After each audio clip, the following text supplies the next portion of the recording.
আসসালামু আলাইকুম। এডু পরিবারের আয়োজিত আজকের রসায়ন ক্লাসে তোমাদের সবাইকে স্বাগতম।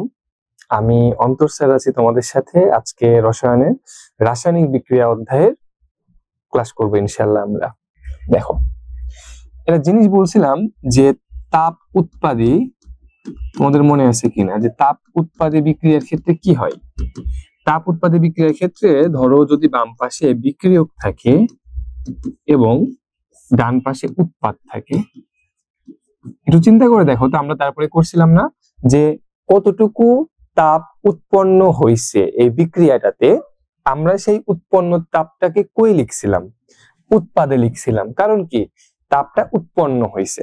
লিখছিলাম এইভাবে যে, কারণ এই জায়গাটাতে আমরা কি করি, এই বিক্রিয়ায় যা যা উৎপন্ন হয়েছে সেই জিনিসগুলোকে আমরা ডান পাশে লিখি। সেই হিসাবে এখানে ধরো লিখলাম উৎপাদ প্লাস তাপ। ঠিক আছে, ধরো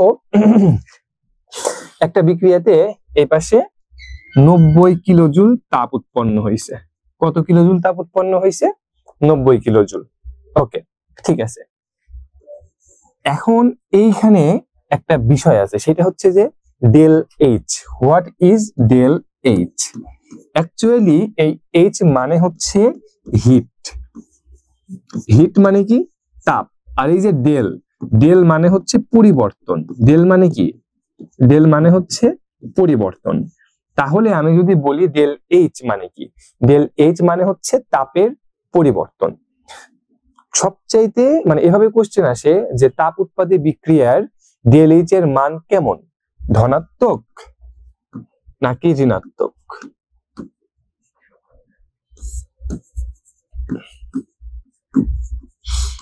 আচ্ছা, আমি তার আগে ধরো আরো একটা বিক্রিয়া বলি। ধরো তাপহারী বিক্রিয়া, সরি, ধরো আমি একটা তাপহারী বিক্রিয়া লিখলাম। তাপহারী বিক্রিয়ার ক্ষেত্রে তোমাদের মনে আছে কিনা যে বিক্রিয়ক এইখানে লিখছিলাম প্লাস তাপ, ঠিক না? এই পাশে ছিল উৎপাদ।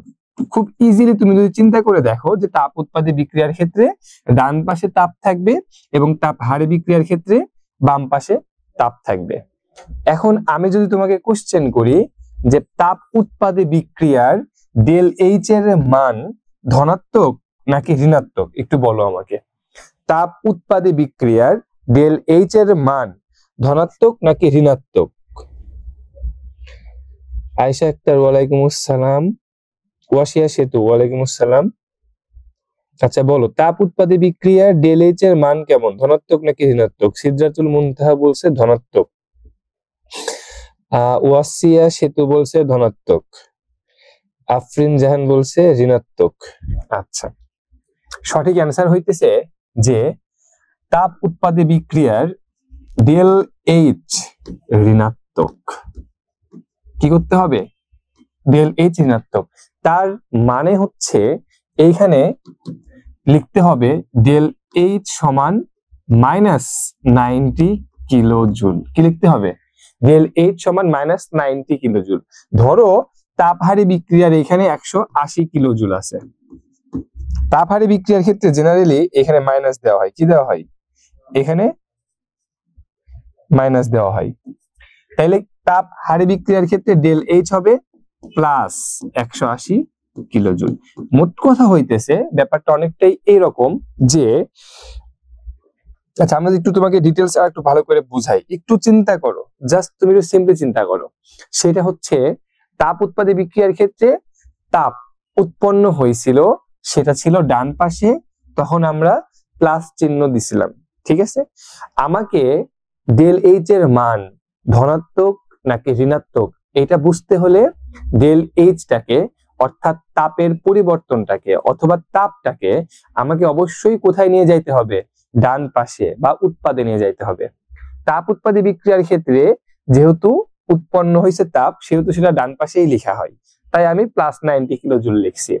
কিন্তু তাপহারী বিক্রিয়ার ক্ষেত্রে এইখানে কি করতে হয়েছে? আমাকে তাপ দিতে হয়েছে বিক্রিয়াটা ঘটানোর জন্য। তার মানে আমি এখানে প্লাস দিলাম 180 কিলোজুল। কিন্তু ডেল এইচ এর মান বের করতে হলে আমাকে কি বলছি, যে তাপটাকে কই নিয়ে যাইতে হবে? ডান পাশে নিয়ে যাইতে হবে। তার মানে আমি যদি এই প্লাস 180 কিলোজুলকে ওই পাশে নিয়ে যাই, তাহলে কি হবে? উৎপাদ মাইনাস 180 কিলোজুল। এইবার আমি এখান থেকে ডেল এইচ লিখতে পারবো। তাইলে ডেল এইচ নির্ণয় করার প্রথম কন্ডিশন তাপ, উৎপন্ন তাপ, এগুলা কই থাকবে? উৎপাদে থাকবে। তাপ উৎপাদী বিক্রিয়ার ক্ষেত্রে ডেল এইচ সবসময় ডান পাশেই থাকে, তাই আমাকে নতুন করে বাম দিক থেকে ডান দিকে নেওয়ার প্রয়োজন নেই। তাপ হারি বিক্রিয়ার ক্ষেত্রে আমরা জানি বাম পাশে বিক্রিয়া ঘটানোর জন্য তাপ দিতে হয়, তাই আমরা কি করছি? প্লাস তাপ লিখছি। এবং ডেল এইচ বের করার জন্য তাপটাকে যেহেতু ডান পাশে নিয়ে যাইতে হয়, সেজন্য আমরা কি করছি? এই 180 কিলোজুল তাপকে ওই পাশে নিয়ে গেছি, নিয়ে লিখছি উৎপাদ মাইনাস 180 কিলোজুল।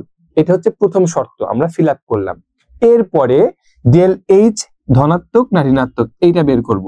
মনে রাখতে হবে সমীকরণে, বিক্রিয়ার সমীকরণে তুমি ঠিক যেই চিহ্ন দিয়ে তাপ লিখছো ডেল এইচ এর সাথে লেখার ক্ষেত্রে ঠিক তার বিপরীতটা দিয়ে লিখতে হবে। আমি আবারও বলি, বিক্রিয়ার সমীকরণে তুমি ঠিক যেই চিহ্ন দিয়ে উৎপাদে তাপ পাবা, কোথায়? উৎপাদে, ঠিক আছে? বিক্রিয়ার সমীকরণে উৎপাদে তুমি যেই চিহ্ন দিয়ে তাপ পাবা ডেল এইচ এর সাথে ঠিক তার বিপরীত চিহ্ন দিয়ে লিখতে হবে। আমি তাপ উৎপাদী বিক্রিয়ায় উৎপাদে তাপ পাইছি প্লাস 90 কিলোজুল, তাহলে ডেল এইচ এ কি করতে হবে? বিপরীত চিহ্ন দিয়ে, তাহলে ডেল এইচ হবে মাইনাস 90 কিলোজুল। এবং তাপ হারি বিক্রিয়ার ক্ষেত্রে লিখতে হবে ডেল এইচ সমান, যেহেতু উৎপাদে পাইছি মাইনাস 180 কিলোজুল, তাহলে আমাকে ডেল এইচ এর সাথে কি লিখতে হবে? বিপরীত চিহ্ন দিয়ে, তাহলে ডেল এইচ সমান প্লাস 180 কিলোজুল। এই জন্যই তাপ উৎপাদী বিক্রিয়ার ডেল এইচ এর মান ঋণাত্মক এবং তাপ হারি বিক্রিয়ার ক্ষেত্রে ডেল এইচ এর মান ধনাত্মক। তুমি প্রচুর পরিমাণে এমসিকিউ কমন পাবা এখান থেকে, যে তাপ উৎপাদী বিক্রিয়ার ক্ষেত্রে ডেল এইচ এর মান কেমন এবং তাপ হারি বিক্রিয়ার ক্ষেত্রে ডেল এইচ এর মান কেমন। একটু বলো যে ডেল এইচ এর মান এই যে ধনাত্মক না ঋণাত্মক, মানে তাপ উৎপাদী বিক্রিয়া এবং তাপ হারি বিক্রিয়ায়, এইটুকু বুঝছো কিনা একটু বলো। তো আফরিন জাহান ওকে, সিদ্ধাতুল মুনতাহা কৃফা ওকে, ঠিক আছে ঠিক আছে, চলো। আচ্ছা, আমরা তারপরের টপিকসে চলে যাই। ডেল এইচ আমরা বুঝলাম, হ্যাঁ। এরপরে গত ক্লাসে আমি তোমাদেরকে ভৌত পরিবর্তন এবং রাসায়নিক পরিবর্তনের কিছু উদাহরণ দিয়েছিলাম এবং বুঝাইছিলাম। ইম্পর্টেন্ট একটা টপিকস হচ্ছে মোমবাতি, ঠিক আছে? ধরো একটা মোমবাতি হয়েছে, মোমবাতি হয়েছে, ভালোই হয়েছে, ঠিক না? এটা মোমবাতি। তো এখন কথা হচ্ছে যে মোমবাতির দহন, মোমবাতির কি দহন। মনে রাখবে একটা জিনিস, পরীক্ষায় আসে যে মোমবাতি জ্বললে, মোমবাতির দহনে এইরকম দুই টাইপের কথা থাকে, ঠিক আছে? মোমবাতি জ্বললে আর একটা হচ্ছে মোমবাতির দহনে। খুব ভালো করে মনে রাখবা, জ্বললে আর দহনে, ঠিক আছে? বলা হয়ে থাকে যে মোমবাতির জ্বললে, জ্বললে বলতে বোঝায় তোমার গলে গেলে, কি বোঝায়? গলে গেলে, জ্বললে আর গলে গেলে। দেখো এখানে ফ্যাক্টর কয়টা হচ্ছে একটু চিন্তা করো। আমরা সবাই মোমবাতি জ্বালাইলে দেখি যে এই যে হাতে ইয়ে করছো না, এই যে মোমবাতি এরকম করে, এই যে কে কয়টা সহ্য করতে পারে, এরকম করছো না? করছি আমরা। তার মানে ওই সময় হাতে কি পড়ে? হাতে কি আগুন পড়ে? না, হাতে যেটা পড়ে তুমি দেখবে সেইটাও কি মোমই কিন্তু পড়ে, ঠিক না? মোমই পড়ে। ওই যে টেবিলের উপরে আমরা এরকম ফেলায় কি করতাম, মোমবাতি আবার বসায় রাখতাম ওর উপরে। তার মানে এই মোমটা কি হচ্ছে, একদিক দিয়ে গলতিছে, গলে গলে গলে গলে পড়তিছে, ঠিক না? এই একটা কাজ হচ্ছে কিন্তু এখানে এক। দ্বিতীয়ত, এই যে মোমটা আছে, সুতা দিয়ে মানে আগুন জ্বলতিছে, এইখানে এই মোমবাতিটা কি করতেছে, মোমের যে উপাদান, মোমের যে উপাদান, এটাকে বলে জৈব যৌগ, তুমি ইন্টারমিডিয়েটে পাবা। যাই হোক, তো মোমবাতির উপাদান সেটাকে তোমার কি করে, বাতাসের যে অক্সিজেন আছে, মোমবাতির উপাদানটা কি করতেছে, বাতাসের যে অক্সিজেন আছে তার সাথে বিক্রিয়া করতেছে। বিক্রিয়া করে কি উৎপন্ন করে? কার্বন ডাই অক্সাইড উৎপন্ন করে। তার মানে এট এ টাইম মোমবাতিতে কয়টা বিক্রিয়া হইতেছে, কয়টা ঘটনা ঘটতেছে? দুইটা ঘটনা। প্রথম ঘটনা হচ্ছে মোমবাতি গুলো গলে গলে গলে গলে নিচে পড়তেছে, আর দ্বিতীয় ঘটনা হচ্ছে মোমবাতির যে উপাদান সেটা অক্সিজেনের সাথে বিক্রিয়া করে কার্বন ডাই অক্সাইড উৎপন্ন করতেছে। এই যে দুইটা ঘটনা একই সাথে ঘটতেছে, এই দুইটা ঘটনার মধ্যে একটা হচ্ছে ভৌত পরিবর্তন এবং একটা হচ্ছে রাসায়নিক পরিবর্তন। তুমি যদি চিন্তা করো মোমবাতিটা গলে তোমার হাতের উপর পড়ুক আর টেবিলের উপরে পড়ুক, তুমি ওইটাকে আবার জ্বালাইতে পারতিস। তার মানে কি, ও মোমবাতি আগেও ছিল, এখনো মোমবাতি আছে, ঠিক না? তাহলে এইটা হচ্ছে তার কি, ভৌত পরিবর্তন। কি পরিবর্তন? ভৌত পরিবর্তন। আর এই যে মোমবাতির উপাদান বাতাসের অক্সিজেনের সাথে বিক্রিয়া করে কার্বন ডাই অক্সাইড উৎপন্ন করছে, এইটা হচ্ছে তার রাসায়নিক পরিবর্তন। পরীক্ষায় এইরকম আসে যে মোমবাতি জ্বললে একই সাথে ভৌত পরিবর্তন এবং রাসায়নিক পরিবর্তন ঘটে, ব্যাখ্যা করো। ঠিক আছে, তাহলে আমরা এভাবে ব্যাখ্যা করবো যে মোমবাতি গলে পড়লে বা গললে যে উপাদান পাওয়া যায় সেটা আবার মোমবাতি, কারণ সেটাকে আবার জ্বালানো যায়, ঠিক না?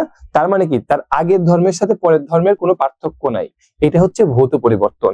আর মোমবাতির উপাদান হাইড্রোকার্বন, এই ওয়ার্ডটুকু মনে রাখতে পারো, হাইড্রোকার্বন। কি? হাইড্রোকার্বন। মোমবাতির উপাদান অক্সিজেনের সাথে বিক্রিয়া করে, বাতাসের অক্সিজেনের সাথে বিক্রিয়া করে কার্বন ডাই অক্সাইড উৎপন্ন করে, এইটাকে বলা হয় দহন বিক্রিয়া। কি বিক্রিয়া বলা হয়? দহন বিক্রিয়া। দহন বিক্রিয়া কাকে বলে? বাতাসের অক্সিজেনের সাথে যে কারো বিক্রিয়াকে বলা হয় দহন বিক্রিয়া। বাতাসের অক্সিজেনের সাথে যে কারো বিক্রিয়াকে বলা হয় দহন বিক্রিয়া। আর এই যে মোমবাতির উপাদান বললাম না, হাইড্রোকার্বন, তুমি বাতাসে অক্সিজেন আছে, উৎপন্ন করতেছো কি? Carbon die oxide. কার্বনটা কই থেকে আসলো? কার্বনটা আসছে এই হাইড্রোকার্বন থেকে। মূলত মোম হচ্ছে এক ধরনের হাইড্রোকার্বন। হাইড্রোকার্বন কি জিনিস? হাইড্রোকার্বন হচ্ছে হাইড্রোজেন এবং কার্বনের সম্মিলিত, হাইড্রোজেন এবং কার্বনের একটা সম্মিলিত গঠন, সেটাকে বলা হয় হাইড্রোকার্বন। ঠিক আছে, ইন্টারমিডিয়েটে ফুল একটা চ্যাপ্টারই আছে, মানে সেকেন্ড পার্ট পুরাটাই জৈব যৌগ আছে। ঠিক আছে, এই যে হাইড্রোকার্বনের কার্বনের সাথে অক্সিজেন বিক্রিয়া করে কার্বন ডাই অক্সাইড উৎপন্ন হয়েছে, যেটা হচ্ছে দহন বিক্রিয়া বলা হয়, এবং এটা হচ্ছে রাসায়নিক পরিবর্তন। এমসিকিউতে যদি তোমাকে কোশ্চেন করে মোমবাতির দহন কি ধরনের পরিবর্তন, মোমবাতির দহন কি ধরনের পরিবর্তন? রাসায়নিক পরিবর্তন। ঠিক আছে, আর যদি তুমি দেখো যে মানে কোশ্চেন আসে মোমবাতি জ্বললে কি ধরনের পরিবর্তন হয়, যদি শুধু ভৌত পরিবর্তন থাকে তাহলে ভৌত পরিবর্তন দিয়ে দিলা। যদি দেখো ভৌত রাসায়নিক দুইটাই আছে এবং দেন ক খ অপশন বলছে, তখন দুইটাই দিতে হবে। আর যদি দেখো এরকম যে মোমবাতি জ্বললে কি ধরনের পরিবর্তন হবে, সেখানে ভৌত পরিবর্তন দিছে, রাসায়নিক পরিবর্তন দিছে, ম্যাক্সিমাম টাইম তুমি এইটাকে ভৌত পরিবর্তন দিবা। ঠিক আছে, আচ্ছা বলো, মোমবাতির জ্বলন মানে এই যে দুইটা পরিবর্তন, মেন পয়েন্টটা হচ্ছে এখানে মোমবাতি জ্বললে একই সাথে দুই ধরনের পরিবর্তন হয়, ভৌত পরিবর্তন এবং রাসায়নিক পরিবর্তন। এইটুকু বুঝছো কিনা এই টপিকসটা, বলো তো একটু। ওকে, চলো আমরা তারপরের টপিকসে চলে যাই। এবার এই দুইটার মধ্যে পার্থক্য কে বলতে পারবে আমাকে? হ্যান্ড রেজ করো। যোজনী এবং যোজ্যতা ইলেকট্রন, এই দুইজনের মধ্যে পার্থক্য কি? যে বলতে পারবা সে একটু হ্যান্ড রেজ করো।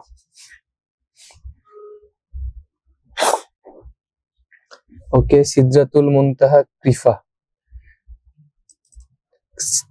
বলো। সিদরাতুল মুনতাহা, তোমাকে আনমিউট করছি, বলো। আচ্ছা, মিউট না হোক। আচ্ছা, যোজনী এবং যোজ্যতা ইলেকট্রন ব্যাপারটা কি জিনিস মনে রাখবা। আমি এইটা তোমার বইয়ে মানে ওইভাবে নাই, কিন্তু পরবর্তী একটু পড়ার জন্য লাগবে, তাই বোর্ডে আর লিখলাম না, জাস্ট একটু বোঝাই দিই।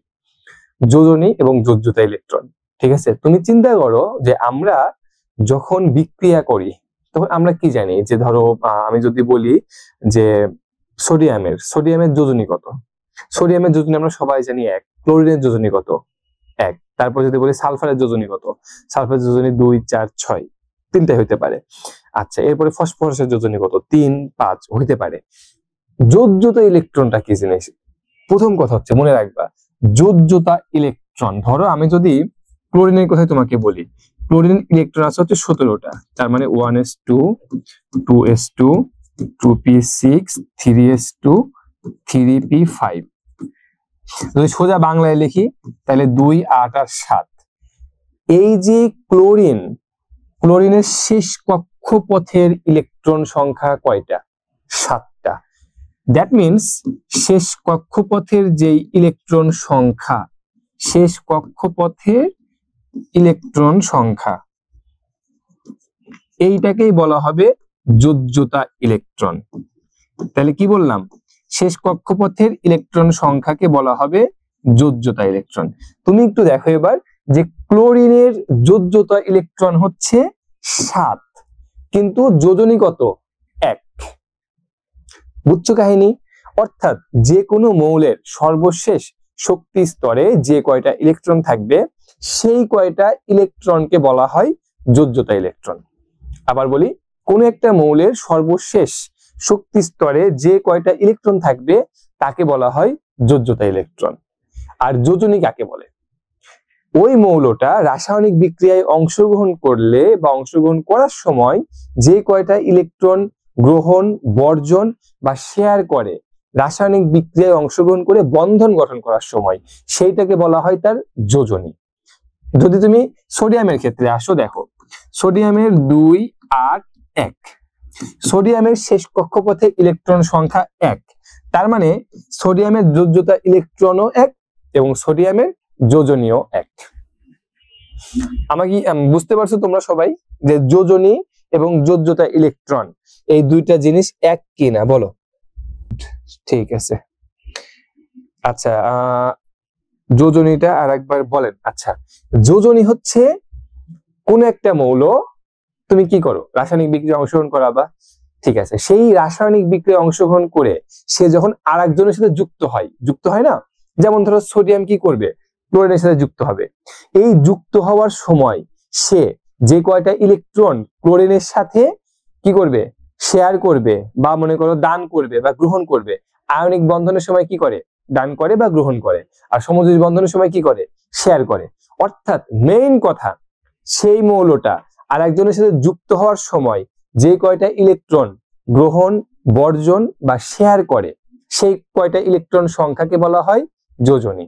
আর যোজ্যতা ইলেকট্রন হচ্ছে শেষ কক্ষপথে, সোজা বাংলায় শেষ কক্ষপথে যে কয়টা ইলেকট্রন তাকায় দেখবো ওইটাই হচ্ছে তার যোজ্যতা ইলেকট্রন। সোডিয়াম যখন ক্লোরিনের সাথে বিক্রিয়া করে তখন কি করে, এই একটা ইলেকট্রন ত্যাগ করে, তার মানে কি +1, ঠিক না? তার মানে এর যোজনী 1। ক্লোরিন তুমি দেখো, ক্লোরিনের যোজ্যতা ইলেকট্রন 7, কারণ কি, ক্লোরিনের শেষ কক্ষপথে 7টা ইলেকট্রন আছে, কিন্তু ক্লোরিনের যোজনী 1, কারণ কি, ক্লোরিন রাসায়নিক বিক্রিয়ায় যখন সোডিয়াম ক্লোরাইড গঠন করে, এই সোডিয়াম ক্লোরাইড গঠন করার সময় ক্লোরিন কি করে, সোডিয়ামের থেকে একটা ইলেকট্রন গ্রহণ করলো। ওই যে ক্লোরিন মানে সোডিয়ামের সাথে বন্ধন গঠন করার সময় একটা ইলেকট্রন গ্রহণ করলো, এই জন্যই ক্লোরিনের যোজনী 1। তন্নি বলো, বুঝছো কিনা? প্রাপ্তি বলো, বুঝছো কিনা? প্রাপ্তি বলছে স্যার যোজনের উদাহরণ দেন। সিম্পল, এই যে সোডিয়াম 2, 8, 1, সোডিয়াম কি করে, ক্লোরিনের সাথে বন্ধন গঠন করার সময় একটা ইলেকট্রন ত্যাগ করে দেয়, দান করে দেয়, তার মানে কি সোডিয়ামের যোজনী 1। ওকে,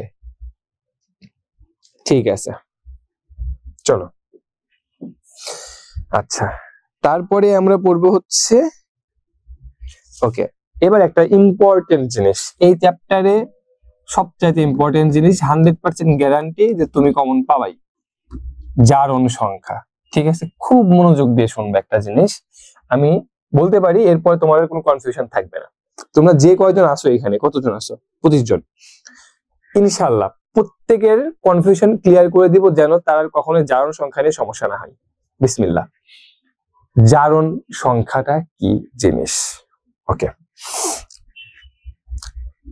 আমরা ঠিক যোজ্যতা ইলেকট্রন পড়লাম না একটু আগে, দেখি যে ওই মৌলটা তার শেষ কক্ষপথে যে কয়টা ইলেকট্রন থাকবে তাকে হচ্ছে যোজ্যতা ইলেকট্রন বলে। ওকে ফাইন, এবার তুমি যোজনীর কথা চিন্তা করো। যোজনী সবসময় আমরা কি করছি, তুমি কি বলতে পারবে এরকম যে ক্লোরিনের যোজনী -1, কিংবা ধরো ফসফরাসের যোজনী -5? না, যোজনীটাকে আমরা সবসময় কিভাবে এক্সপ্রেস করছি, পজিটিভলি। সোডিয়াম দান করে দিছে, তারপরেও আমরা বলছি সোডিয়ামের যোজনী +1। ক্লোরিন গ্রহণ করছে, তারপরেও আমরা বলছি ক্লোরিনের যোজনীয় 1। চিন্তা করো, একজন দান করে দিল, তুমি তাকেও বলতিছো 1, আবার আরেকজন গ্রহণ করলো, তুমি তাকেও বলতিছো 1। এটা কোন ক্ষেত্রে? যোজনীর ক্ষেত্রে। তার মানে কি, যোজনীর ক্ষেত্রে আমরা কি করি না, কোনো চিহ্ন দেই না। এইবার মাথাটা একটু খাটাও, এখন কাজ করতে হবে এই জারণ সংখ্যা নির্ণয়ের ক্ষেত্রে মাথাটা একটু খাটাইতে হবে। এই যোজনীর সাথেই জারণ সংখ্যা সম্পর্কিত। কি রকম? ক্লোরিন যোজনী কত? 1, কিন্তু ক্লোরিন কি দান করে না গ্রহণ করে? গ্রহণ করে, তার মানে কি গরিব। তার মানে ক্লোরিনের জারণ সংখ্যা -1। ওকে, সোডিয়ামের যোজনী কত? 1, সোডিয়াম দান করে না গ্রহণ করে? দান করে। দ্যাট মিনস সোডিয়ামের জারণ সংখ্যা +1। আমি বুঝাতে পারছি? এগেইন আমরা প্রত্যেকে যোজনী জানি, ঠিক না? ওকে, এখন যোজনী জানবো ঠিকই, যোজনী থেকে আমি জারণ সংখ্যা বের মানে বলতে পারবো। কথা হইতেছে যোজনীটা জানার পরে আমাকে চিন্তা করতে হবে এই মৌলটা আসলে দান করে নাকি গ্রহণ করে। ঠিক আছে, যদি দান করে তাহলে জারণ সংখ্যা হবে প্লাস অত, আর যদি গ্রহণ করে তাহলে বুঝতে হবে গরিব, তার মানে মাইনাস অত। আমি যদি আরো একটা উদাহরণ দেখাই, তুমি অক্সিজেনের কথা চিন্তা করো। অক্সিজেনের যোজনী কত? অক্সিজেনের যোজনী 2। কথা হইতেছে অক্সিজেন দান করে নাকি গ্রহণ করে? অক্সিজেন গ্রহণ করে, তার মানে কি গরিব। দ্যাট মিনস অক্সিজেনের জারণ সংখ্যা -2। ক্লিয়ার? ওকে, এরপরে আসো। আচ্ছা, ধরো এই সোডিয়াম, ক্লোরিন, এই যে অক্সিজেন, এই যে তিনজনের জারণ সংখ্যা বুঝাইলাম, যোজনী এবং জারণ সংখ্যা একটা নির্দিষ্ট মৌলের, এইটুকু বুঝছো কিনা একটু আমাকে বলো। এটা 3-4 স্টেপে যাইতে হবে। মাসুম, বুঝতে পারছি স্যার, বুঝছো? এখন আবার বইলো না যে স্যার যোজনী কেমনে, মানে কি করব, মুখস্থ করতে হবে এটা, ঠিক না? আর আমার মনে হয় তোমাদের মোটামুটি সবাই যোজনী মুখস্থই আছে। ওকে, ঠিক আছে, বুঝতে পারছি স্যার। ওকে, ডান। আরো একবার একজন বলছে, আমি একটু 1 মিনিট। জারণ সংখ্যাটা হচ্ছে আমি ওই মৌলের যোজনী জানি, যোজনী জানলাম, সোডিয়ামের যোজনী 1। এখন আমাকে যদি জিজ্ঞেস করা হয় সোডিয়ামের জারণ সংখ্যা কত, তখন আমি চিন্তা করব যে সোডিয়াম কি এই একটা ইলেকট্রন দান করে নাকি গ্রহণ করে। যদি দান করে তাহলে যোজনীর আগে আমি প্লাস বসাবো, আর যদি গ্রহণ করে তাহলে যোজনীর আগে আমি মাইনাস বসাবো। এটাই হচ্ছে তার জারণ সংখ্যা। এই যে প্লাস বা মাইনাস বসাইলাম তারপর। ডান। আসো, এইবার তোমাকে নিশ্চয়ই এইটা বলবে না যে সোডিয়ামের জারণ সংখ্যা কত, ঠিক আছে? তোমাকে কি বলবে জানো? যৌগে ওই মৌলের জারণ সংখ্যা কত। প্রচুর পরিমাণে পাবা এটা, যে যৌগে ওই মৌলের জারণ সংখ্যা কত।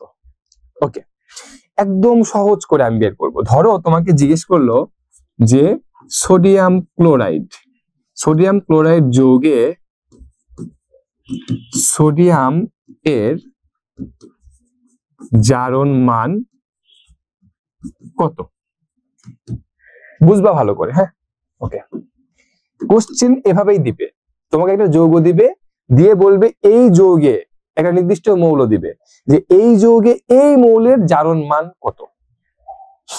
আমাকে কি করতে হবে? প্রথম স্টেপ এক্স ধরতে হবে।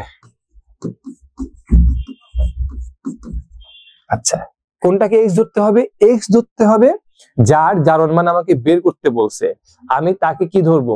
এক্স। ওকে, লিখলাম। তাইলে আমি তখন কি করব জানো? লিখবো যে সোডিয়াম ক্লোরাইড সমান 0। কথা হইতেছে এইটা সমান 0 কেন লেখা হয়? কারণ নিরপেক্ষ যৌগ, স্থির যৌগ, এই সবকিছুর জারণ মান 0। দ্যাট মিনস যদি কোনো সময় কোশ্চেনে এরকম লেখা থাকে ডিরেক্ট, ধরো কোনো যৌগ দেয় নাই, কোনো মৌল কিচ্ছু দেয় নাই, তোমাকে ডিরেক্ট মনে করে 1 নাম্বার কোশ্চেন দিয়ে বলছে যে সোডিয়ামের জারণ মান কত, সোডিয়ামের জারণ মান কত, ধরো দে 0, 1, 2, 3। যদি ঠিক এই টাইপের কোশ্চেন থাকে, অর্থাৎ কোন যৌগে কোন মৌল এইরকম না, ডিরেক্ট সোডিয়ামের জারণ মান কত, অক্সিজেনের জারণ মান কত, একটা মৌল তখন তার জারণ মান হবে 0। এখন বলবা স্যার আপনি একটু আগে বললেন যে সোডিয়ামের জারণ মান +1, এখন আবার কইতেছেন এই কথা। ওইটা আমি তোমাকে বলছি তোমার মনে রাখার জন্য, কারণ এই যে মেন যে ম্যাথ গুলো করতে হবে আমাকে, সেখানে যে আমাকে মান বসাইতে হবে, তখন যাতে প্যাচ না লাগে ওই জন্য ওটা বলে দিছি আগে, ঠিক আছে? তো এইটা হচ্ছে ফ্যাক্টর, যে নিরপেক্ষ মৌল মানে সোডিয়াম, ক্লোরিন এই টাইপের একদম, ওইটা শুধু ইন্ডিভিজুয়াল, তার জারণ মান 0। দ্যাট মিনস ওকে। এবার আসো, তাইলে এখানে যেহেতু সোডিয়াম ক্লোরাইড, তাইলে কি হবে? নিরপেক্ষ যৌগ। এখন বলবা যে নিরপেক্ষ যৌগ কি? যার কোনো মান নাই, প্লাস মাইনাস কিচ্ছু নাই, ও একাই আছে, তাকে বলা হয় নিরপেক্ষ যৌগ। সোডিয়াম ক্লোরাইড সমান 0, এটা প্রথমে ধরে নিতে হবে। ধরে নিলাম। এক্স ধরতে হবে কাকে? যার জারণ মান বের করব তার। ধরো এক্স। সোডিয়াম এবং ক্লোরিন দুইটা আলাদা আলাদা মৌল, দ্যাট মিনস আমি মাঝখানে দিব প্লাস চিহ্ন। এইবার ক্লোরিনের জারণ মান আমাকে লিখতে হবে। এবার দেখছো আবার এইখানে ক্লোরিনের জারণ মান কত, একটু আগেই বলছি কত, -1। পেঁয়াজ কত দেখছো? এই জন্যই বলতেছিলাম যে আবার এটা বললো না স্যার আপনি একবার এক এক কথা বলতেছেন কেন, মানে কেমনে বুঝাই? ওইটা জাস্ট ওইটা বুঝাইলে পরে তার জারণ মান 0, ঠিক আছে? ওকে। সোডিয়াম প্লাস ক্লোরিনের জারণ মান কত? -1 ইকুয়াল টু 0। এবার আমাকে জাস্ট এখান থেকে এক্স এর মানটা বের করতে হবে। তাহলে এক্স -1 সমান 0, তাহলে এক্স সমান 1। এই যে এক্স এর মান কত পাইছো? 1 পাইছো না? তাহলে তোমাকে লিখতে হবে ওকে যে সোডিয়াম ক্লোরাইড যৌগে সোডিয়ামের জারণ মান +1। সোডিয়ামের জারণ মান কত? +1। এইভাবে এই ফর্মুলাতেই আমি আরো একবার রিপিট করব, এরপর কঠিন গুলাতে যাব। প্রথম কাজ, আমাকে যেই যৌগ দিবে আমি লিখব সেই যৌগ সমান 0। তারপর আমাকে যেই যৌগের মানে যেই মৌলের জারণ মান বের করতে হবে সেইটাকে আমি কি ধরবো? এক্স ধরবো। প্রত্যেকটা মৌল, ধরো দুইটা মৌল আছে, মাঝখানে কি চিহ্ন দিছি প্লাস, তোমার 3টা 4টা 5টা মৌলও থাকতে পারে, প্রত্যেকটা আলাদা আলাদা মৌলের মাঝখানে কি চিহ্ন দেব? প্লাস চিহ্ন দেব, দিলাম। তারপর প্রত্যেকটা মৌলের ওই যে যোজনী জারণ মান আমরা যেটা জানি, প্রথমে যেটা বলছি সেটা বসাবো, তারপরে জাস্ট ওই সমীকরণ থেকে এক্স এর মান বের করব, সেইটাই হবে ওই যৌগে ওই মৌলের জারণ মান। চলো এবার একটু কঠিনটা দেখাই। ধরো তোমাকে বলা হইলো H2O, এই যৌগে অক্সিজেন এর জারণ মান কত? কার জারণ মান বের করতে হবে? অক্সিজেনের। কি বলছি? প্রথমে কি করব? ওই যৌগটা সমান কি লিখবো? 0। H2O সমান 0। তারপর কি করব?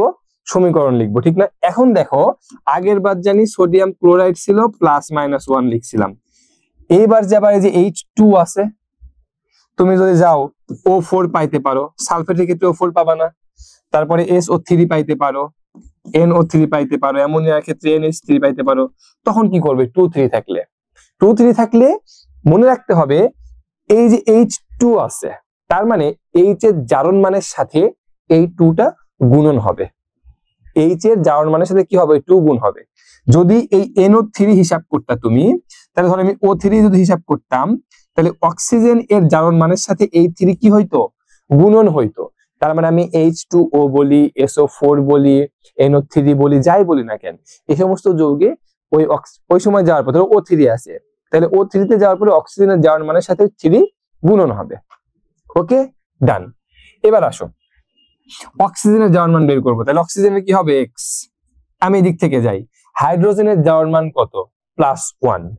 তাহলে +1 গুণন এই যে 2, দুইটা মৌলের মাঝখানে কি চিহ্ন দিব? প্লাস দিলাম, প্লাস সমান কত? 0। তাহলে এবার আসো 2 1 কে 2 প্লাস এক্স সমান 0, তাহলে এক্স সমান -2।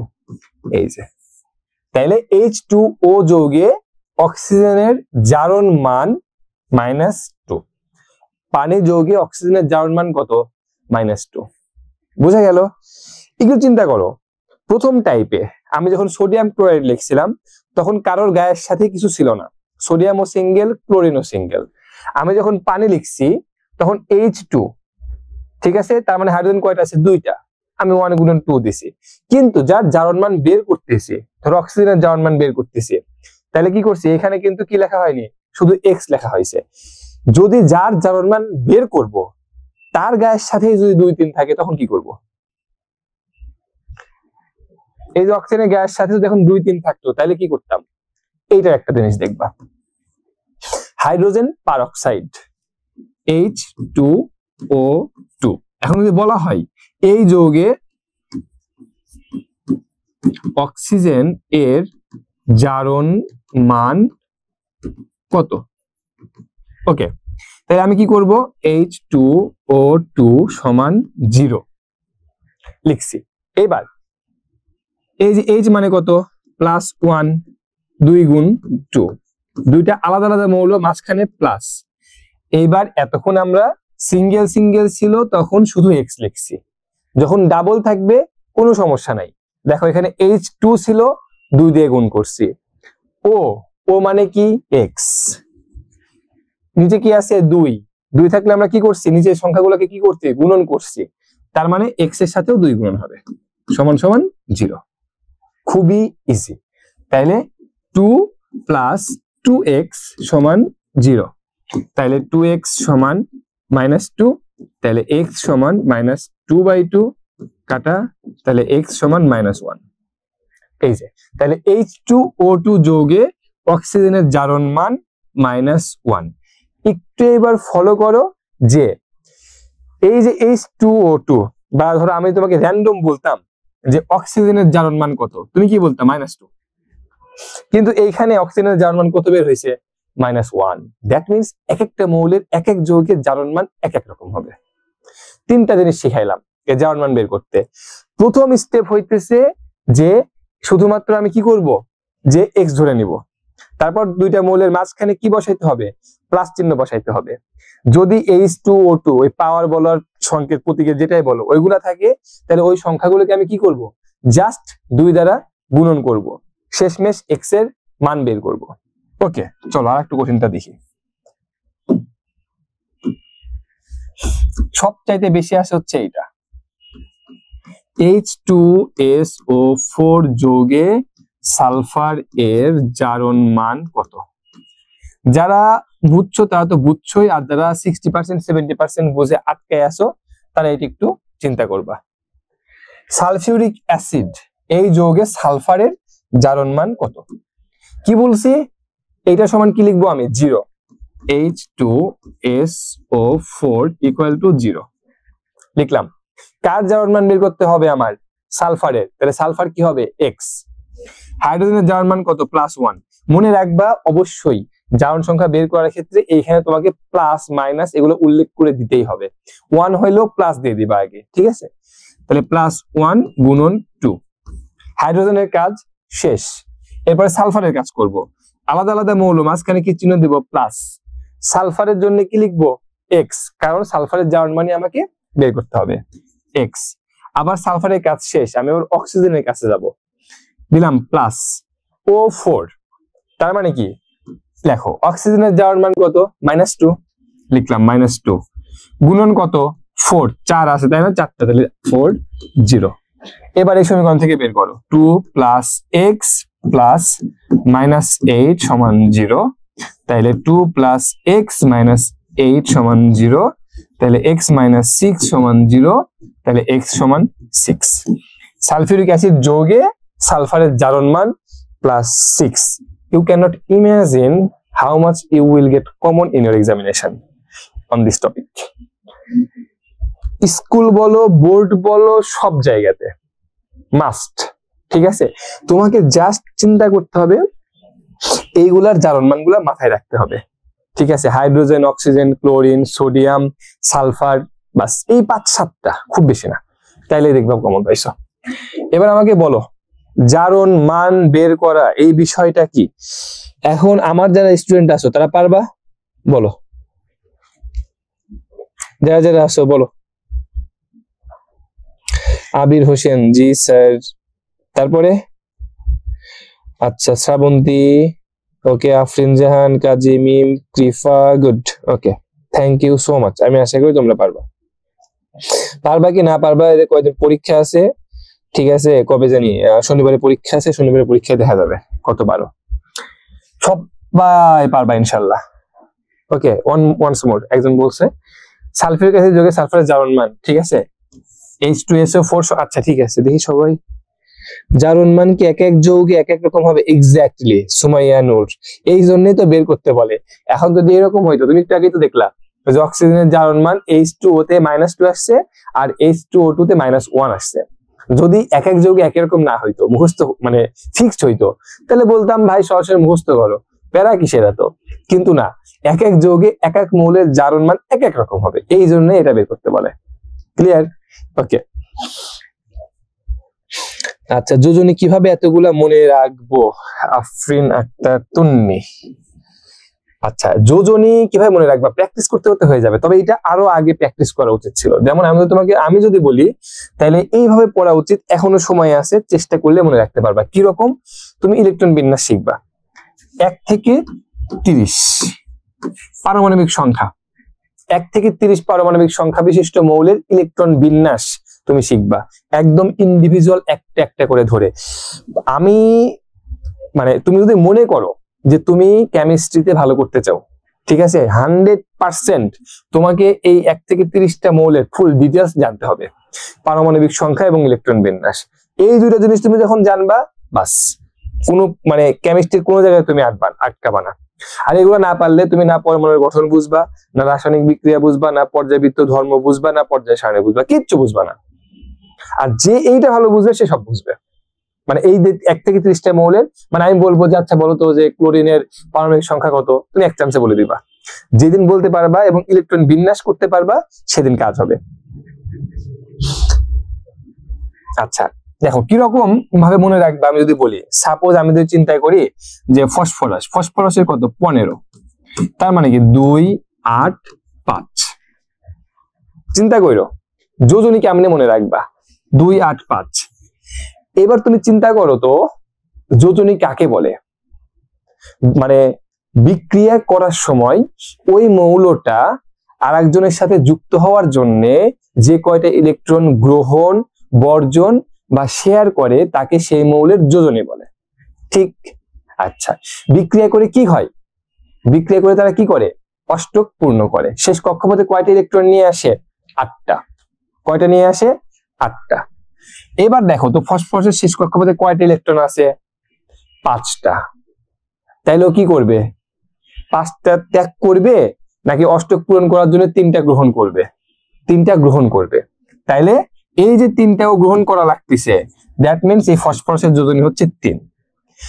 তুমি আরো স্পেসিফিকলি মনে রাখতে পারো যাদের শেষ কক্ষপথে মানে শেষে ইলেকট্রন বিন্যাসের শেষে ধরো 1 থেকে 3 থাকবে, তারা হচ্ছে কি, ওইটাই তাদের যোজনীর সংখ্যা দান করবে, ঠিক আছে, ওইটাই তাদের যোজনী হবে। কি হবে? ওইটাই তাদের যোজনী হবে। 1, 2, 3 যাই থাকুক। যেমন সোডিয়ামের ক্ষেত্রে ধরো তুমি সোডিয়াম 2, 8, 1, শেষ কক্ষপথে কয়টা আছে? 1টা, তাহলে ওটাই সোডিয়ামের যোজনী। আর যাদের শেষ কক্ষপথে 5 থেকে 7 থাকবে, তারা কি করবে? এদেরকে তুমি কি করবা? 8 থেকে বিয়োগ করবা। 8 থেকে কি করবা? বিয়োগ করবা। 8 থেকে বিয়োগ করে তুমি যে সংখ্যা পাবা সেটা হবে তার যোজনী। যেমন ক্লোরিন 2, 8, 7, শেষ কক্ষপথে কয়টা আছে? 7টা। 8 থেকে বিয়োগ করো, কত হয়? 1। এই যে ক্লোরিনের যোজনী 1। কোনো কঠিন বিষয় না, এইভাবেও মুখস্থ করা লাগবে না। মানে তুমি প্র্যাকটিস করবে 1 থেকে 30 পর্যন্ত, অটোমেটিক পাবা। কোশ্চেন হইতেছে আমি 1 থেকে 3 দিলাম, 5 থেকে 7 দিলাম, 4 আর 8 এই দুইটা কই গেল? প্রথম কথা হইতেছে 8 হবে না, কারণ শুধুমাত্র নিষ্ক্রিয় গ্যাস ব্যতীত কারোর শেষ কক্ষপথে 8টা ইলেকট্রন থাকে না। আর এরা বিক্রিয়া করতেছে কি জন্য? সোডিয়াম ক্লোরিন কত বিক্রিয়া করতেইছে শেষ কক্ষপথে 8টা ইলেকট্রন নিয়ে আসার জন্য। সো 8টা যদি থাকে তাহলে তোর বিক্রিয়া করার দরকার নাই, ওর যোজনীরও দরকার নাই। আর 4 যদি থাকে তাহলে তখন কি করবে? তার যোজনী কেমন হবে? জেনারেলি যাদের 4 থাকে তারা অনেক রকম মানে 2-3টা যোজনী থাকে, যেমন ধরো সালফার 2, 4, 6, ঠিক না, এরকম। সো জেনারেলি তোমাদের 4 দিবে না, 1 থেকে 3, 5 থেকে 7 এইটুকুর মধ্যে দিতে পারে। বলো তন্নি, বুঝছো যোজনী কিভাবে বের করবা? সহজ হইলো, সহজ হবে, ঠিক আছে, প্র্যাকটিস করতে হবে। তুমি কয়দিন লাগবে? পরীক্ষার বহুত দেরি আছে, লং টাইম। জাস্ট প্র্যাকটিস করো, 7 দিন প্র্যাকটিস করো, 1 মাস প্র্যাকটিস করো, সমস্যা নাই তো। তবে আমি ইনশিওর করতে পারি তোমরা যারা আসো এই 1 থেকে 30 পর্যন্ত মৌলগুলার সুন্দর করে এটা খাতায় বানাবা, ঠিক আছে। যেখানে মনে করো তোমার সাপোজ 10 বাদ দিলাম, ম্যাগনেসিয়াম 12, ওকে, তুমি কি করবা? লিখবা 1s2, 2s2, 2p6, 3s2, 6, 8, 10, ওকে 12, এরকম লিখবা। লেখার পরে সুন্দর করে নিচের যোজনী লিখবা, যোজ্যতা ইলেকট্রন লিখবা। তারপরে মনে করো যে ইলেকট্রন বিন্যাস থেকে এর গ্রুপ নাম্বার লিখবা, এর পর্যায় নাম্বার লিখবা, মানে ওই যে আমি শিখাইছি না যে কিভাবে গ্রুপ নাম্বার বের করবা, কিভাবে পর্যায় নাম্বার বের করবা, এরকম লিখবা। এ ধাতু না অধাতু সেটা লিখবা, মানে কেন ধাতু কেন অধাতু সেটা বুঝবা আর কি, বুঝে লিখবা। এই যে 5টা 4টা জিনিস আছে না, ধাতু অধাতু, যোজনী, যোজ্যতা ইলেকট্রন, গ্রুপ নাম্বার বের করা, পর্যায় নাম্বার বের করা, ধৈর্য ধরে কাজ করতে হয়।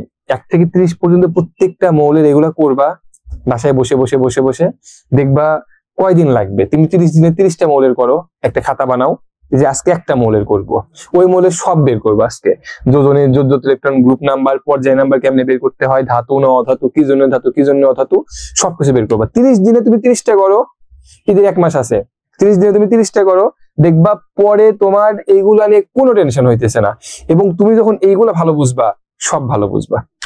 আচ্ছা দ্রুত, হ্যাঁ, এবার বিক্রিয়ায় চলে আসি আমরা। সংযোজন, আচ্ছা ধরো ক্যালসিয়াম অক্সাইড আর কার্বন ডাই অক্সাইড, বুঝো, এরা দুইজন বিক্রিয়া করে উৎপন্ন করলো ক্যালসিয়াম কার্বনেট। এই বিক্রিয়াটাকে বলা হবে সংযোজন বিক্রিয়া। কি বিক্রিয়া বলা হবে? সংযোজন বিক্রিয়া। সংযোজন বিক্রিয়া কাকে বলে মনে রাখবা, এই বিক্রিয়া যেগুলা পড়াবো এখন, সংযোজন, সংশ্লেষণ, বিয়োজন, প্রতিস্থাপন, দহন, এইগুলা জেনারেলি তোমার পরীক্ষার জন্য ধরো ওই এমসিকিউ 1 মার্ক অথবা কম মার্ক, মানে ক নাম্বারের কোশ্চেনের জন্য ইম্পর্টেন্ট, ক খ এর জন্য, বড় কোশ্চেনের জন্য এগুলো ইম্পর্টেন্ট না, কিন্তু বুঝতে হবে। সংযোজন বিক্রিয়া কাকে বলে? যে বিক্রিয়ায় 2 বা ততোধিক যৌগ, 2 বা ততোধিক মৌল বা যৌগ বিক্রিয়া করে সম্পূর্ণ ভিন্ন ধর্ম বিশিষ্ট নতুন যৌগ উৎপন্ন করে, তাদেরকে বলা হয় সংযোজন বিক্রিয়া। পরীক্ষায় কিভাবে আসে? পরীক্ষায় আমাকে সংজ্ঞা জিজ্ঞেস করবে না, পরীক্ষায় আমাকে কি করবে, একটা বিক্রিয়া দিবে, দিয়ে বলবে এইটা কোন ধরনের বিক্রিয়া, আইডেন্টিফাই করো, ঠিক আছে। তোমাদের একটা বিক্রিয়ার টাইপ আছে ধরো 3, 5, 8, 9টা, 9-10টার মধ্যে টাইপ আছে, ইনশাল্লাহ সবগুলাই চিনতে পারবা। তাইলে আমরা দেখলাম ক্যালসিয়াম অক্সাইড এবং কার্বন ডাই অক্সাইড দুজন বিক্রিয়া করে ক্যালসিয়াম কার্বনেট উৎপন্ন করছে, দেখাই যাচ্ছে দুজন কি হয়েছে, যুক্ত হয়েছে, তাহলে এটার নাম কি? সংযোজন বিক্রিয়া। এইবার একটু যদি আমি দেখাই, সোডিয়াম আর ক্লোরিন বিক্রিয়া করে সোডিয়াম ক্লোরাইড হয়েছে। তোমরা বলো তো দেখি, আমি কি এই বিক্রিয়াকে সংযোজন বিক্রিয়া বলতে পারবো নাকি পারবো না? সংযোজন বিক্রিয়া বলতে পারবো নাকি পারবো, কারণ এইখানেও সোডিয়াম এবং ক্লোরিন বিক্রিয়া করে সোডিয়াম ক্লোরাইড উৎপন্ন করছে, তার মানে এইটা একটা সংযোজন বিক্রিয়া, তোমরা এটা বুঝছো। পয়েন্ট হচ্ছে এই বিক্রিয়াটাকে সংযোজন বিক্রিয়াও বলা হয়, আবার এই বিক্রিয়াটাকে সংশ্লেষণ বিক্রিয়াও বলা হয়। কি বলা হয়? সংশ্লেষণ বিক্রিয়াও বলা হয়। তাহলে কি আছে যে এইটাকে আমি সংশ্লেষণ বললাম না, অথচ এইটাকে আমি সংযোজন সংশ্লেষণ দুইটাই বলতেছি। ঘটনাটা কোথায় ঘটছে একটু চিন্তা করো। এখানে ছিল ক্যালসিয়াম অক্সাইড, এইটা কি? একটা যৌগ। কার্বন ডাই অক্সাইড, এইটা কি? একটা যৌগ। কিন্তু এখানে দেখো তো সোডিয়াম কি? একটা মৌল। ক্লোরিন কি? একটা মৌল। এই যে যদি দুইটা মৌল একসাথে বিক্রিয়া করে তখন তাকে বলা হয় সংশ্লেষণ বিক্রিয়া, আর যদি দুইটা যৌগ একসাথে বিক্রিয়া করে তখন তাকে বলা হয় সংযোজন বিক্রিয়া। যেহেতু এখানে দুইজন যুক্ত হয়েছে তাই এইটাকে আবার সংযোজন বিক্রিয়াও বলা হয়ে থাকে। তাইলে এইটা সংযোজন এবং সংশ্লেষণ দুইটাই হইল। কারণ কি, যদি শুধুমাত্র দুইটা মৌল যুক্ত হয় তখন সেটা সংশ্লেষণ বিক্রিয়া বলা হয়। এই জন্যই বলা হয়ে থাকে সকল সংযোজন বিক্রিয়াই সংশ্লেষণ বিক্রিয়া,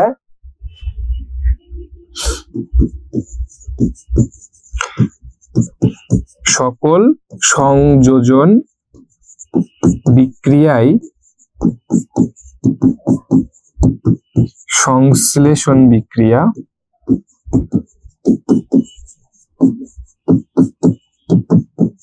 কিন্তু কি লিখলাম, সকল সংশ্লেষণ বিক্রিয়ায় সংযোজন বিক্রিয়া,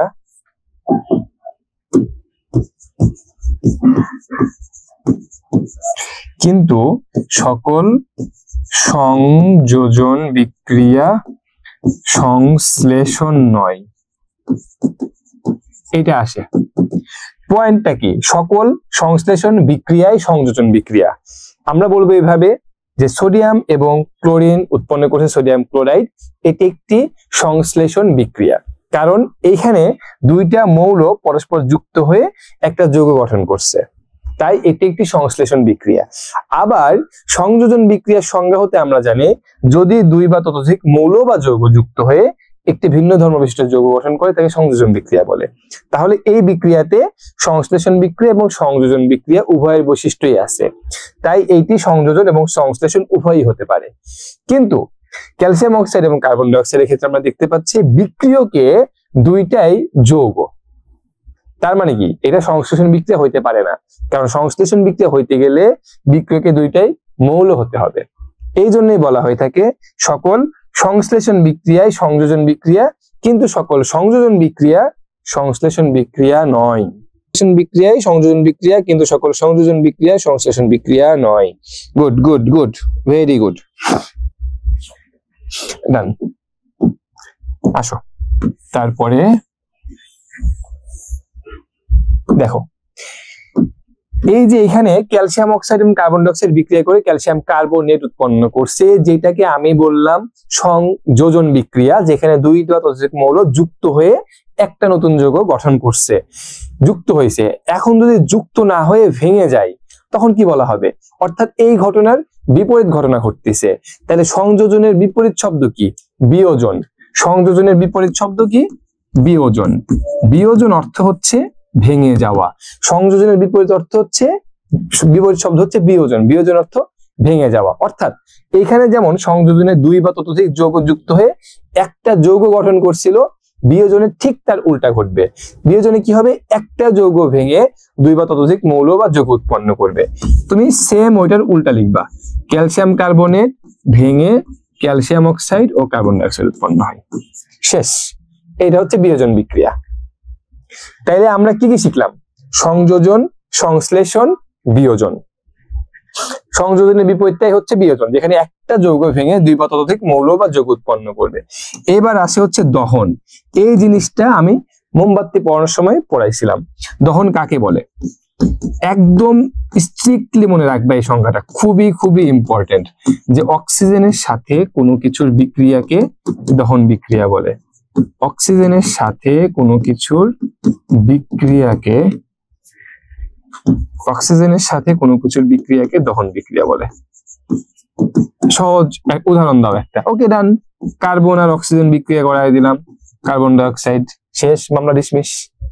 অক্সিজেনের সাথে যে কোনো কিছুর বিক্রিয়াকে দহন বিক্রিয়া বলে। ঠিক আছে, একটা এমসিকিউ আসে এরকম যে মানে দহন বিক্রিয়া কি উৎপন্ন হয়? মনে রাখবা, দহন বিক্রিয়া সবসময় তাপ শক্তি উৎপন্ন হয়। আর দহন বিক্রিয়া কাকে বলে? অক্সিজেনের সাথে কোনো কিছুর বিক্রিয়াকে দহন বিক্রিয়া বলে। তাহলে আমরা সংযোজন, সংশ্লেষণ, বিয়োজন, দহন, এই তিনটা জিনিস মুখস্থ করলাম, পারলাম, ঠিক না? বুঝলাম। তার আগে কি পড়ছি? মোমবাতি পড়ছি। তার আগে পড়ছি যোজনী, যোজ্যত ইলেকট্রন, এবং সবচাইতে ইম্পর্টেন্ট জারণ সংখ্যা পড়ছি আমরা। ওকে, তারপরে ওকে আর একটা পয়েন্ট, হ্যাঁ একটু দেন আছে হচ্ছে প্রতিস্থাপন। আচ্ছা প্রতিস্থাপন প্রতিস্থাপন মানে কি? একজনের জায়গা আর একজন এসে দখল করে নেওয়া, একজনের জায়গা আরেকজনের সাথে দখল করে নেওয়া। ধরো আমি যদি এটা বিক্রিয়া দেখাই, জিঙ্ক বিক্রিয়া করছে সালফিউরিক অ্যাসিডের সাথে, এই অবস্থায় আছে। ধরো সালফিউরিক অ্যাসিড এর একটা মেয়ে, ঠিক আছে, হাইড্রোজেন ধরো কি বলবো একটা ছেলে, আর জিঙ্ক আরো একটা ছেলে। ওকে, এই হাইড্রোজেন এই সালফারের সাথে আছে, ডান। কথা হইতেছে এই হাইড্রোজেন মনে করো তোমার লেখাপড়ায় ভালো নাই, মানে কোনো দিক দিয়েই যায় না, অচল। এনিহাউ এই সালফেট মনে করো এর সাথে রিলেশনে জড়ায় গেছে, ভালো কথা। এখন রিলেশনে জড়ার পর চিন্তা করতেছে না, ভুল তো যা করার করছি, কি করা যায় এখন, কি করা যায়? এই জিঙ্ক মনে করো যে তোমার ও এটা ভালোবাসেতে পড়াশোনা করে ভালো চাকরি বাকরি করতেছে, ঠিক আছে, সব দিক থেকে ঠিকঠাক, তো স্বাভাবিক ব্যাপার, এইটা জগতের নিয়ম, ঠিক আছে। এখানে তুমি কাউকে দোষ দিতে পারবে না, না মেয়েকে না ছেলেকে, কাউকে না, এটা জগতের নিয়ম যে যে শক্তিশালী যে যোগ্য সে টিকে থাকবে, যার যে যোগ্যতা নাই, যার যোগ্যতা নাই সে টিকে থাকতে পারবে না, এইটা পৃথিবীর নিয়ম, এখানে কিচ্ছু করার নাই। এবং এই যে মৌল এও এই কাজ করে, তুমি মানসিক দোষ দিয়ে লাভ আছে? সিম্পলি চিন্তা করো, জাস্ট চিন্তা করো, সালফেট জিঙ্ক এও এই কাজ করতেছে, তুমি মানুষের দোষ দিয়ে তুমি কি করবে, লাভ আছে কোনো? মানুষ তো বহুত দূর কি বাত, এরা যদি এই কাজ করতে পারে। ওকে, পরে কি করে, জিঙ্ক হচ্ছে শক্তিশালী, জিঙ্ক সুন্দর করে সালফিউরিক এই হাইড্রোজেনকে এসে বলে যে ভাই তুমি যাওগা, বহুত হয়েছে, এবার আমি পার্মানেন্ট করে নেই। তখন কি করে, আর সালফারের তো মনে করে কোনো মানে কাহিনী নাই, আমি আসি, সমস্যা নাই, মানে হাইড্রোজেনও যা জিঙ্ক ওটা। পরে কি করছে, জিঙ্কের সাথে যুক্ত হয়েছে, হয়ে গেল জিঙ্ক সালফেট যোগ হাইড্রোজেন, বাস। একদম চিন্তা করো বাংলা ছবির মতো, এই যে বাপ্পাটা চলে আসলো আলাদা, আর এই যে মনে করো নায়ক শাকিব খান মনে করো সালফারিক নিয়ে যুক্ত হয়ে গেছে। ঘটনা কি ঘটছে, ঘটনা ঘটতেছে এখানে অধিক শক্তিশালী একজন দুর্বলকে সরায় দিল। ঠিক এই অধিক শক্তিশালী কোন একটা মৌল যখন দুর্বল কোন একটা মৌলকে সরায় দিয়ে তার জায়গা দখল করে নতুন যৌগ গঠন করে, তাকে বলা হয় প্রতিস্থাপন বিক্রিয়া। প্রতিস্থাপন বিক্রিয়া, অধিক শক্তিশালী কোন একটা মৌল যখন দুর্বল কোন একটা মৌলকে সরায় দিয়ে তার জায়গা দখল করে নতুন যৌগ উৎপন্ন করে, সেটাকে বলা হয় প্রতিস্থাপন বিক্রিয়া। খুব ইজিলি তুমি তাকাইলে বিক্রিয়ার দিকে দেখতে পারবা যে সুন্দর এরকম কোন একজন রমণী থাকবে, ঠিক আছে, সেই রমণী মনে করো সুন্দর করে এই যে ওই দুর্বল জায়গায় মনে করো হাইড্রোজেনই থাকে বেশিরভাগ, ঠিক আছে, দুর্বলে করবে যে ভাই তুমি যাওগা, যায় মনে করো সবলের সাথে যুক্ত হয়ে যায়। জেনারেলি এই সুন্দরী রমণী হিসেবে থাকে মনে করো সালফেট, কার্বনেট, নাইট্রেট, এরা থাকে, ঠিক আছে, এই সুন্দরী রমণীর জায়গায়। আর দুর্বল সেলের জায়গায় থাকে মনে করো হাইড্রোজেন, আল্লাহ দুনিয়ায় ও একাই আছে, ও একাই থাকে। আচ্ছা, আর মনে করো সবল সেলের জায়গায় মনে করো জিঙ্ক থাকতে পারে, পটাশিয়াম থাকতে পারে, জেনারেলি জিঙ্ক আর পটাশিয়াম থাকে। তাহলে আমরা কি কি শিখলাম, আমি যে একদম প্রথম থেকে বলি, যোজ্যতা ইলেকট্রন, যোজনী, জারণ সংখ্যা, মোমবাতি, ডেলএইচ, সংযোজন, সংশ্লেষণ, বিয়োজন, প্রতিস্থাপন, দহন। ওকে, ঠিক আছে। এরপরে তোমাদের হচ্ছে আরো কিছু বিক্রিয়া আছে যেটা নেক্সট ক্লাসে হবে, যেমন হচ্ছে তোমার আদ্র বিশ্লেষণ, পানি যোজন, সমানুকরণ, পলিমারকরণ, এন্ড মোস্ট ইম্পর্টেন্ট রেডক্স বিক্রিয়া বা জারণ বিজারণ বিক্রিয়া, আর তার সাথে লা শাপেলের নীতি। আরো 2টা ক্লাস লাগবে ইনশাল্লাহ। এবার একটু বলো দহনটা আবার একটু বোঝান। দহন একদম ইজি জিনিস, তোর নিয়ে অক্সিজেনের সাথে যে কারোর বিক্রিয়াকে দহন বলে। যদি আমাকে তুমি অক্সিজেনের সাথে বিক্রিয়া করাও যে স্যার অক্সিজেন যোগ অন্তঃসার, তাহলে ওইটাই দহন বিক্রিয়া। ক্লিয়ার? অক্সিজেন যোগ অন্তঃসার ওইটাই দহন বিক্রিয়া। তা আপনি অক্সিজেনের সাথে যে কোনো কিছুর বিক্রিয়া হইলে সেটাকে দহন বিক্রিয়া বলে। স্যার রাসায়নিক বিক্রিয়া কি এর আগে ক্লাস হয়েছে? হ্যাঁ, এর আগে একটা ক্লাস আমি নিছি। ওকে, আমার সুন্দর চেহারাটা তোমাদেরকে এখানেই সমাপ্ত ঘোষণা করলাম। ঠিক আছে, এই ছিল তোমাদের সাথে আমার আজকের ক্লাস এ পর্যন্ত ইনশাল্লাহ। ও আর একটা কথা বলি, শোনো, যাও না, 7:30টার সময় আমাদের হচ্ছে প্রোগ্রাম আছে একটা, এডু ফ্রাইডে উইথ টিচার্স, যেখানে আমি, রাকিব স্যার, নিদাতুল স্যার, রুবায়া ম্যাম, আমরা 4 জন প্রেজেন্ট থাকবো শুক্রবার মানে আগামীকাল সন্ধ্যা 7:30 ঠিক আছে? যেখানে সবাই তোমরা আমন্ত্রিত, আমরা জুম লিংক দিব, ক্লাসেই দিব, তোমরা জয়েন করবা এবং মনে করো যে এনি কাইন্ড অফ কোশ্চেন, তার মানে এই না যে মনে করো যে পড়াশোনার সলিউশন যে স্যার জাওয়ান বিজাওয়ান বুঝাই দেন, না। এই যে তুমি 9-10 এ পড়তেছো, তোমার প্ল্যান কি? তুমি যদি মেডিকেলে পড়তে চাও তাহলে কিভাবে আগাইতে হবে, তুমি যদি ভার্সিটিতে পড়তে চাও কি স্টেপ নিবা তুমি, বা তুমি একটা সাবজেক্ট বুঝো না, মানে অল কাইন্ড অফ মানে পরামর্শ বলতে পারো, বুদ্ধি বলতে পারো, এর পরিবারে এটা স্যার ভালো লাগতেছে না বা এই ভালো লাগতেছে, ইচ এন্ড এভরিথিং নিয়ে আমরা আলোচনা করব, আড্ডা দিব, সোজা সাপটা এটা যে তোমাদের সাথে আমরা গল্প করবো। তো আশা করব তোমরা সবাই যুক্ত থাকবা ইনশাআল্লাহ। ওকে, থ্যাংক ইউ সো মাচ। তোমাদেরও ক্লাস আছে, আমারও ক্লাস আছে আবার। আল্লাহ হাফেজ, আসসালামু আলাইকুম।